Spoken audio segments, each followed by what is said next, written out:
hoy también tenemos de invitado al doctor Oscar Aguilar. Y bueno, hoy decidimos hablar en este episodio de algo que se está viendo muchísimo en este verano. Sí. Estamos hablando de que estamos viendo Mounjaro y Ozempic por todas partes en noticias, todo el mundo está hablando de este tema. El verano de ser skinny. Here to being skinny. Híjole, pues sí es. Nutritious. Yeah, I know. With moderation. With moderation. Yeah. Pero vamos a platicar primero. Primero que nada, ¿qué tipo de medicamentos son estos? ¿Cuál es la indicación para ellos? Claro, estos medicamentos se desarrollaron para tratar diabetes y tienen específicas formas de trabajar. Se llaman GLP-1 inhibitors, ese es el nombre que tienen. Agonist, ¿no? Y lo que se trata es que aumentan la secreción de insulina, disminuyen el vaciado del gástrico, o sea, del estómago, bajan el apetito. Y para diabetes, cuando se empezaron a checar, a tratar, en los estudios mostraron que la gente está bajando de peso. Y fue un hallazgo bastante importante porque no ha habido medicamentos que lo muestren. Y en algunos medicamentos se veían algunos deterioros en el riñón, en el corazón, en los pulmones, a pesar de que ayudaban con diabetes. Y estos medicamentos, pues no, resulta todo lo contrario, que ayudan la función del corazón, del riñón. No nada más eso, algunos de ellos de otra clase muy similar se han visto que previenen ataques al corazón, disfunción del riñón. Entonces ahí está todo este interés en los medicamentos que aparentemente no hacen daño, cuidado con esto, y que están ayudando a bajar de peso. El posible daño que se ha visto ha sido en animales, ya han causado cánceres de tiroides, principalmente en ratones. En humanos no se ha visto, pero existe esa posibilidad. Y en personas que tienen historia de cáncer de tiroides o de otros cánceres tipo endocrinos, pues queremos no utilizar estos medicamentos. Eso sería la gente que tiene que tener mucho cuidado con estos medicamentos. So as we're talking about this, like you said, you saw the positive effects of it, but should everybody be using it? Because I feel like celebrities, every celebrity's getting skinny and everybody's doing it. People don't want to talk about it. But is it for everybody if you want to lose weight? For the most part, we can say almost for everybody, but there's always going to be some exceptions to the rule. And the problem comes in here.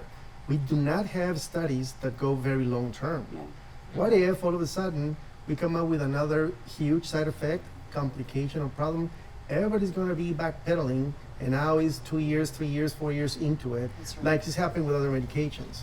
Not only that, I think that the most important thing is lifestyle changes and the way people change their way of eating, amounts, timing, and quality of the food. And if you do not really understand that, you don't learn, then when you stop these medications, what's going to happen, as we have seen already, Right. Yes. the weight comes back. Absolutely. Beyond that, there's another problem that perhaps nobody talks about. They're very expensive. And if we want insurances or Medicare to cover them, we're going to go broke. Yeah. Okay. That's a big deal.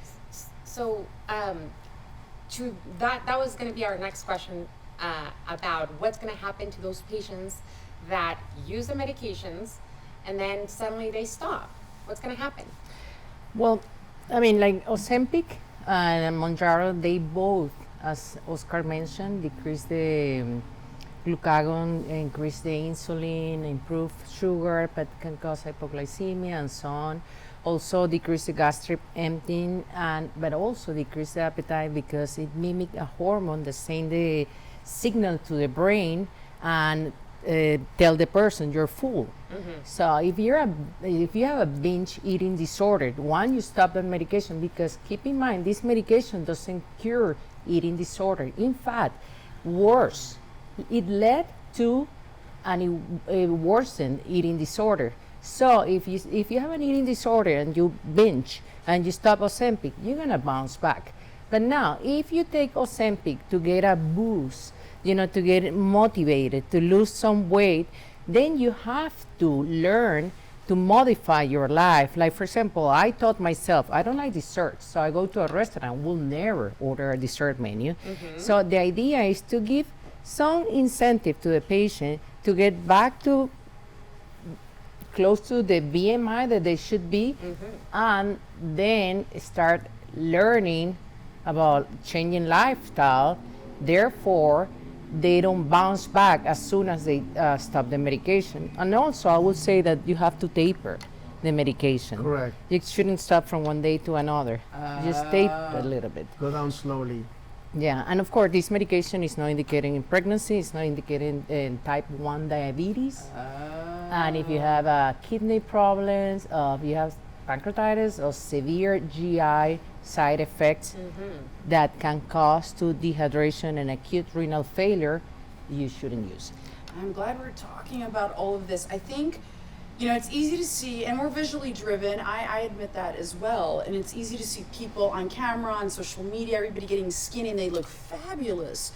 But it's important to talk about those risks because it's very easy to go to the doctor and say, give it to me. And I'm finding now, you were just showing it to me on social media. Yes. Pharmacies where you could go Canada or Mexico or wherever and you can get it, and I know of people who administer it to themselves, meaning without the supervision of a physician, but there's risk with that if you're not administering correctly.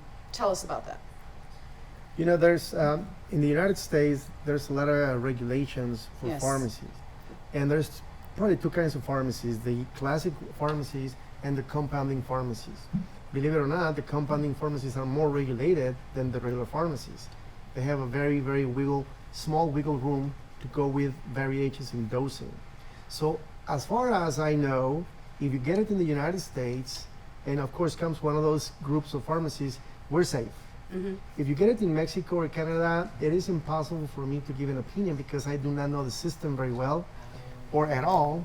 And I'm sure there are going to be some issues in there. What about if it's not the real drug? I do not know. And there's always an effect, a placebo effect. This is completely separate, but I've seen patients getting medications elsewhere, and then sometimes we don't see that the blood pressure effect is there on the same medication. So my assumption is that it's not exactly the same dose, or maybe not exactly even the same medication. And we have to be very careful with that.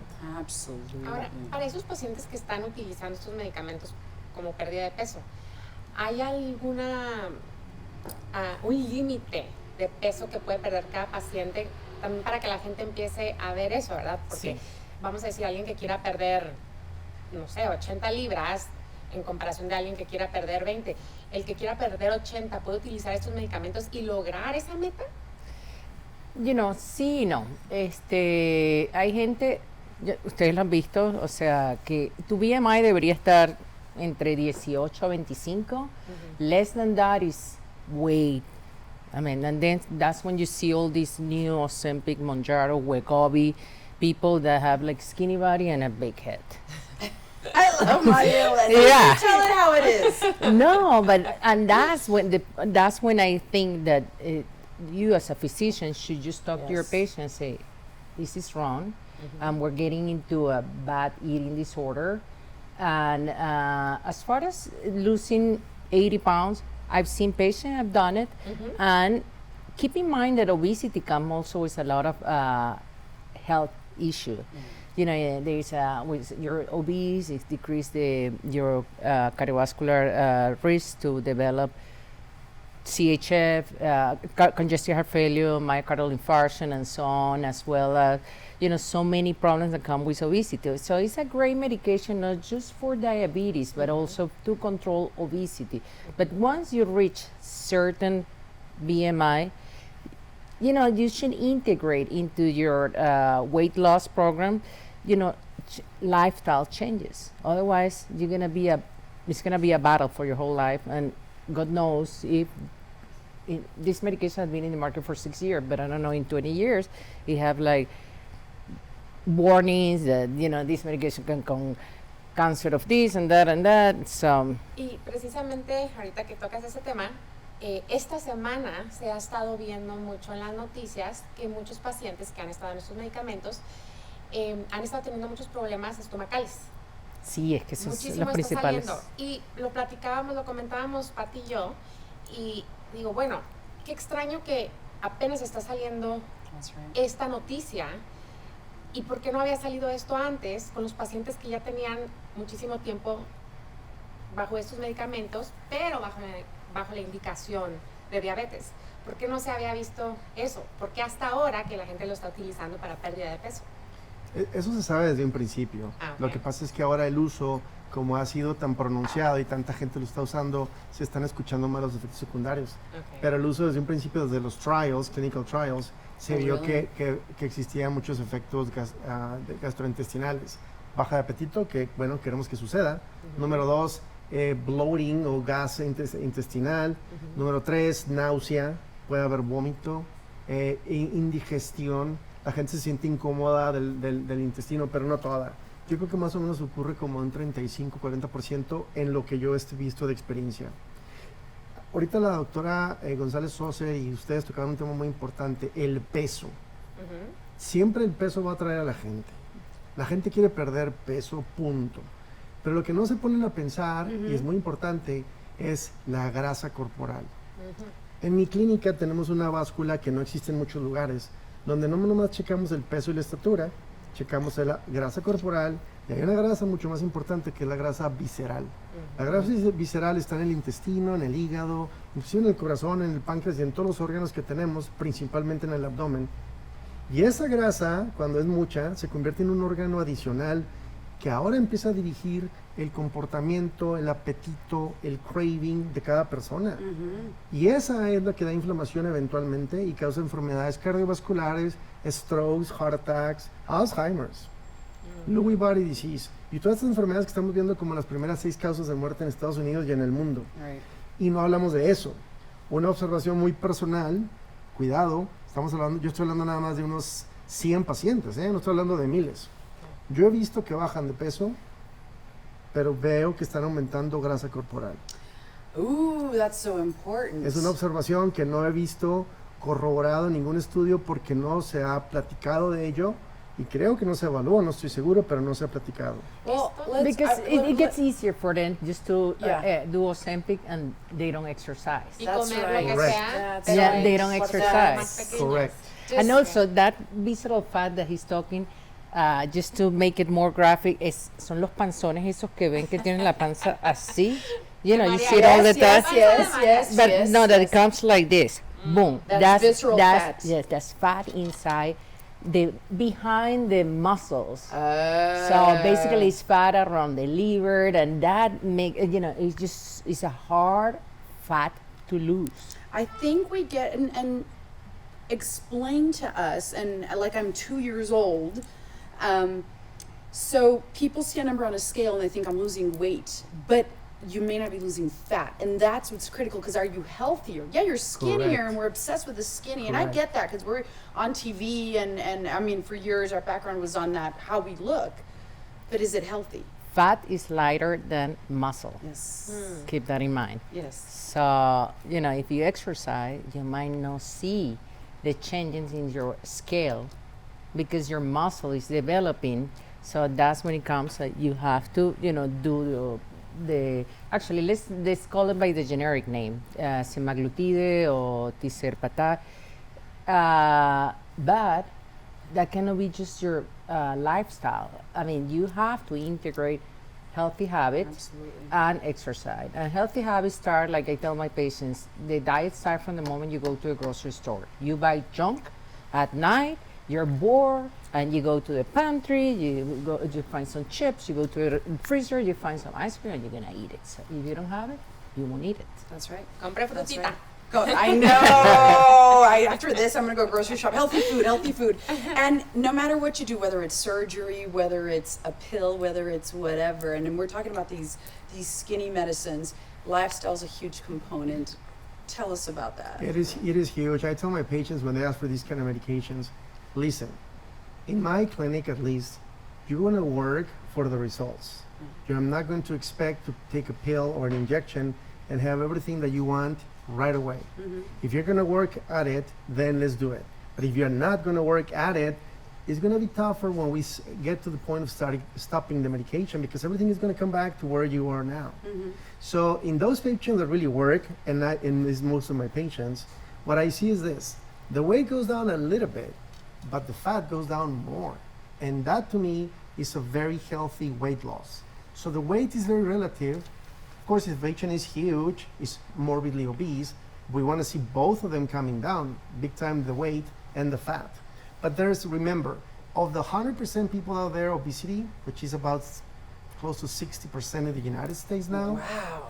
75% is overweight, close to 60 is about obesity now In the US. US. 100% of those, remember, 80 they have a huge metabolic problem, but 20 are healthy, obese people. How come? We do not know. It's not really known. They don't have a metabolic issue, they're just big. In those guys, okay, just lose the weight and that's fine. But on the others, if we don't fix the metabolic problem, which is extremely prevalent in the US and the world, then we're gonna have a problem just later down the road. Yes. That's a big deal for me. Yeah, with kidney failure, two of the main reasons people end in dialysis is no well-controlled diabetes and no well-controlled hypertension. They both are associated with obesity. So, And which is a lot of lifestyle. How much would you say is lifestyle? I mean, I always hear people, well, this is genetic. How often do you hear this is genetic, it's genetic? Your No. physician. no, You know, genes have not changed in the last 1,000 years or 2,000 years. We have the same genes, slight mutations here and there, specific diseases, but for the most part, our DNA, the genes, are the same. They're not going to change in another 2,000 years. So I may have the gene for colon cancer, I know. All my family had colon cancer or this other problem, but if I don't wake up that gene, we call it epigenetics, then it's not going to affect me. What if I wake up a good gene that helps me prevent a metabolic syndrome? Yeah, wake up the good one, and you wake up those with good habits. Now, you don't have to be perfect. Nobody's going to be perfect, but I tell my patients, if you give me an 85% of your time being healthy habits, then that's it. That's all we need. We're going to have parties coming. We're going to have happy birthdays. We're going to have Christmas. Go and get it. Go for it. Have fun. Yeah. Pero con cuidado. But for the most part, let's try to be healthy. Claro. you know, it's an everyday thing in my office. Like, doctora, yo no como, I don't eat. And I'm not as straightforward as my husband. I say, well, I mean, in my mind, I'm thinking, you don't eat when you're sleeping. But my husband is even worse. He look at them and say, I strongly disagree. He's a plastic surgeon. Yeah, her husband's a plastic surgeon. So he just tell, I strongly disagree that you don't eat. But they blame it on the genetic. It's my grandparents. Everybody in my family was big, but everybody in their family, a tower of pancakes for breakfast, then for lunch, 2 hamburgers, for dinner, like a big barbecue, and that's normal. Claro, sí. That is so interesting. But I'm glad you're speaking it like it is, giving us the truth that it. I mean, like you said, genetics. But if you trigger that, and lifestyle is a huge. Somos lo que comemos. Correct. Exactamente. And what we absorb, because there's another big deal here, microbiota. That's a huge topic. Maybe Tell for us another about day. it. No, well, how does it relate to this? Well, big in a major way. We have 100 trillion bugs in our gut. 100 trillion. I've heard this gut health. If we count ourselves, each one of us, and we were able to count one by one, we're going to probably get up to 10 trillion. But we have 100 trillion bugs, meaning bacteria, fungi, parasites, and viruses in the gut. We're billionaire in bugs. So we are 10 to 1 outnumbered by the bugs in our gut. And if we feed those guys right, we're going to be healthy. If we don't feed them right, we're going to be miserable. Arthritis, autoimmune diseases, pretty much all autoimmune diseases are connected with that. Brain, Alzheimer's, heart disease, everything, even your personality is connected to that. Even your cravings is connected to that. They control everything. And right now, the understanding that we have about the microbiota is slim, it's tiny. We're getting there slowly, but it's going to be years. I hear that now. So about 2 years ago, I mean, I was traveling everywhere, and I got back, and I was really sick. You remember, because I went to see you. She's my primary care physician, but I had an immunity thing, and what it related to, what I realized is that my immune system was down, but also because of the microbiotics. What do you talk about, the Microbiota?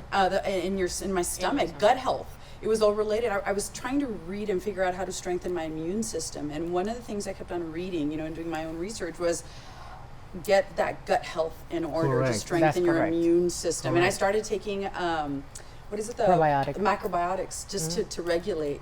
Feed the gut, protect the liver. So Now- what do you recommend? I didn't mean to interrupt you. I'm always curious talk though. about eating healthy and about also trying to eat as natural as possible. But not everybody has the availability or the access to buy everything, super healthy. You 'Cause cannot get too buy- sophisticated You with can, no. you can buy salmon at Sam's. Sam's, or you could buy salmon at a, Whole Foods, or do you know what I'm saying? Well, Costco, Sam's, Albertsons, and other supermarkets elsewhere, they have wild-caught salmon. And it's about the same price, sometimes cheaper than the farm-raised salmon. Okay. So that thing about spending more money for healthier food is completely a myth. It's not Okay. true. That's Broccoli, important to know, yes. broccoli, cauliflower, asparagus. I mean, if you want them organic, you're going to Exactly, spend more money. And veggies are cheaper. You don't need actually. everything organic. There's a few things that you may, but not everything. And this keeps changing depending on the soil and the places. It's good to know in the in the internet you can find out in those in a month or so which one you should or you should not. And if you cannot afford them, then avoid those for that month or whatever. Tell me about supplements. So you don't want to resort to drugs. What supplements should you be taking for that gut health and for health and for everything related to it? I mean, just to optimize your health. Like as you're talking about all these diseases, what supplements and food and should we be focusing on? And you were both saying like keep it simple, but what are the focus? Tell me. I mean, you have to have your multivitamin. You can have some probiotics, and Probiotics. then you have to use your other supplement like for heart health and sometimes, but turmeric for anti-inflammatory. But it can just become a big bag of medication that just to see it you don't want to take it. So it's just. Turmeric, curcumin. You may not need those. No. I tell my patients, let's keep it simple. In Okay. 3 bottles, we're going to cover all your needs. Oh, you have arthritis. You have other issues. Okay, we're going to need something else in your case. But for the most part, everybody's going to cover most, if not everything, in 3 bottles. Multivitamins, like Dr. Gonzalez-Sozar said. I like omega-3 because people do not eat enough omega-3. And a combination of an A, D, K. Those 3 things with multivitamins, with minerals, and the other 2 that I mentioned is plenty. Now, if you're an athlete, if you have arthritis, now you belong to a different kind of a population, now we need to make it personalized. But if I tell patients, go and get B1 and B6 and B12 and folic and whatever, they're going to end up with 20, 30 bottles, and that's insane. Yeah, It may to- not be needed. To drink, Now, take all to those. culture the microbiota, guess this. You only need to eat fiber, real fiber. Leafy greens. Okay. Leafy greens contain nitrates.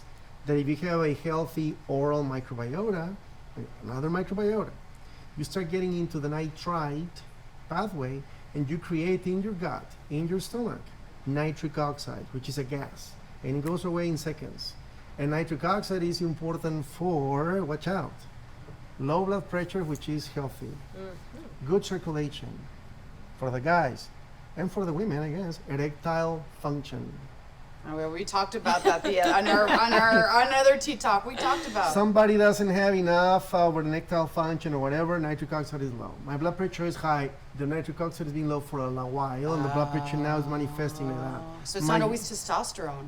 No, it's blood flow. And a lot of men suffer I'm a from that. cardiologist, it's blood flow.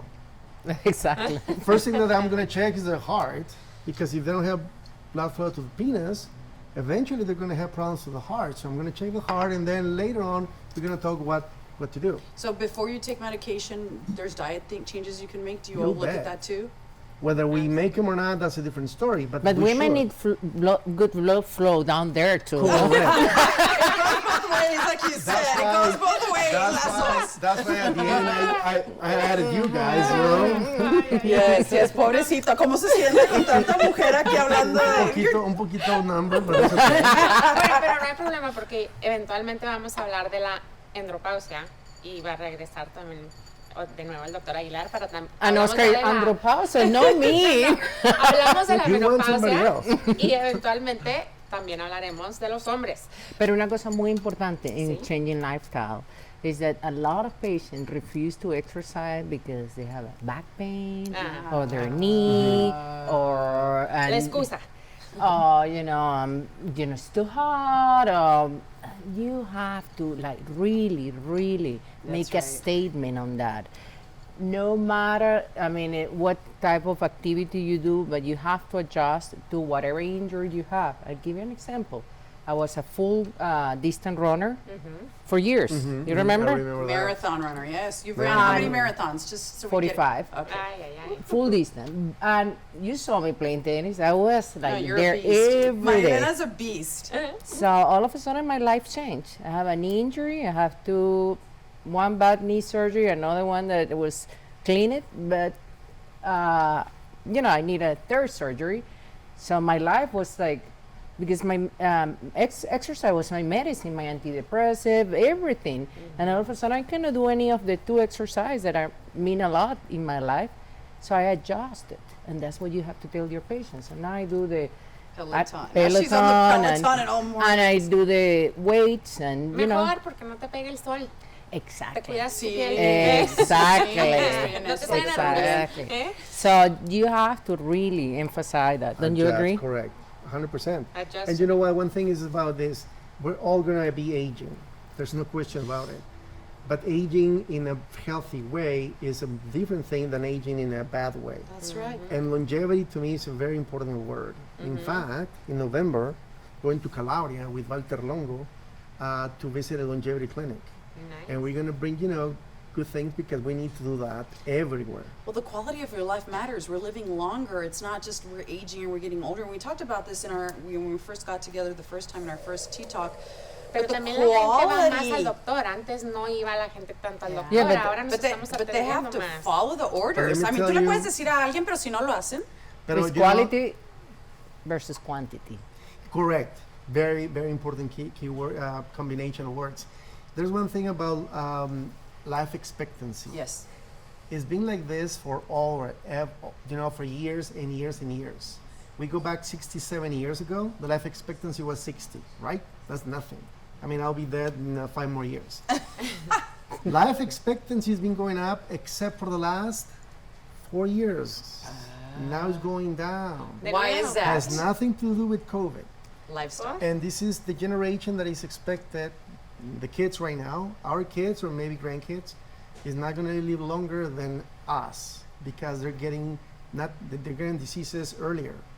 Right now, you remember cirrhosis? Oh, it's because he was a drinker. Alcohol induces cirrhosis or causes cirrhosis, and now they need a liver transplantation. The number one cause of cirrhosis right now is not alcohol, is sugar. Sugar. Non-alcoholic fatty liver disease. Because sugar turns into fat. Because sugar turns into fat and brings up the insulin level, you become insulin resistant, you have metabolic syndrome, and that's it. Now all the fats accumulating in the we're making it, and it goes into the liver, first pass. And now you start getting into a dysfunction. And we see that all the time. It's amazingly common. It's a fatty liver. It's like It's- so I've crazy. been hearing It's a lot like of an patients. epidemic. No, lot this of is like friends. a medical, like it's contradictorio. This semaglutide and the Manjaro, I know where you're going. they actually decrease the production of glucose by the liver. When you're exercising and it's when the people hit the wall, the liver start producing the sugar to compensate. But this medication actually decrease the glucose production by the liver. So therefore, I'm Not only wondering. that, they increase a little bit the insulin, and I do not really have long-term results on the insulin level. But high insulins drive diseases, and we don't have answers for those very important things Now, right now. to Wow. go back into the Mounjaro and the Ozempic. And Wegovy and What is- Rybelsus. Yes. So, out of your experience with patients, what is the difference between both of them? Does 1% more side effects than the other, Or why would a patient pick one versus the other? Or the Depends. doctor would pick for I the mean, patient? Ozempic or semaglutide is basically a GLP-1 agonist receptor, and the other one is the same, but he have a GIP, that is a peptide in the gastrointestinal. So side effects pretty much the same. Supposedly less diarrhea with Mounjaro than Ozempic. But There's actually a study that compared one against the other, which is unusual. And it's good that we have it because we can say exactly what happened. There's fewer side effects with Mounjaro, in this case tirzepatide. There is a better metabolic response to the human body. I try to use, when I have to use tirzepatide as opposed to semaglutide. And now the weight loss also was a little bit more pronounced with Mounjaro or tirzepatide than with semaglutide or Ozempic. And there's one more thing about Mounjaro is that I'm not sure if Ozempic has it, is that in the fat tissue they produce something that the fat tissue we call the adipose tissue, el tejido adiposo, and they produce some hormone that the name is adiponectin, and this adiponectin actually increase the sensibility to insulin and also decrease inflammation. So if you put the data next to each other, I think the Mounjaro is a little Correct. is better than Ozempic. Yes, it's a better metabolic profile. Well, this has been great information. Everybody's been talking about it, For so you guys have sure. brought a lot of information that I feel like a lot of people are going to be very happy and excited to hear about. Absolutely. It was very eye-opening for me lifestyle is everything, even It's diet. everything. And as I'm getting older, I'm going to be 50. I know I say it because I'm proud of those years, but it really was an eye-opening how the longevity and diet and the greens Yes. and skincare. everything. Real quick, go. Biggest And advice for anybody who sees this. Because your age is it's not just the way you feel, the way you're inside and outside. It's also, you have to take care of your leather. Like I tell my patients, you have to take care of your body, but you also have to, Move, exercise, and sugar. Let's go Scott? with sugar. Oh, sugar is Tips, a your big, biggest- it's a the big biggest- killer. White and poisonous, pure and poisonous, and sugar is everywhere. It's ubiquitous. And it's addictive. Bread is sugar. Cereal is sugar. I mean, cereal is just cereal pure with sugar. milk. That's the Oh worst. my God! It's the worst breakfast for anyone. It's sugar. I don't care if it's like the Cheerios, whatever. It is sugar. Almond milk's a better. Almond milk is better. What do you suggest? If you're gonna drink milk, I always tell my patients use unsweetened almond milk. Unsweetened almond milk. Okay, Now, good to whole know. milk has less sugar than skim milk, and the fat in the milk is being demonized, and there's no reason for that. Some milk is okay. Whole milk is okay. I don't think that as a human being we need it, but if you're gonna drink some, you can drink some of that. Wow. There's blue zones in the world. Okinawa, Sardinia, which is Italy, Calabria, Italy, Loma Linda, California. There's another place in Costa Rica, I forgot the name, and a couple of more places. I'm going to visit 2 of those soon, and I think we need to learn from these places, why are they living not only longer, 110, 115 years, 111, but well. Well, yes. I don't want to At be 111. 95, they're still riding a bike. They're still doing some physical work, moving, without the need of an aid. And I think we have to, just go do the research, bring it back, and do it. So we can't wait to Wow. hear all about it. Wow. Yes. Thank you so much. Thank you.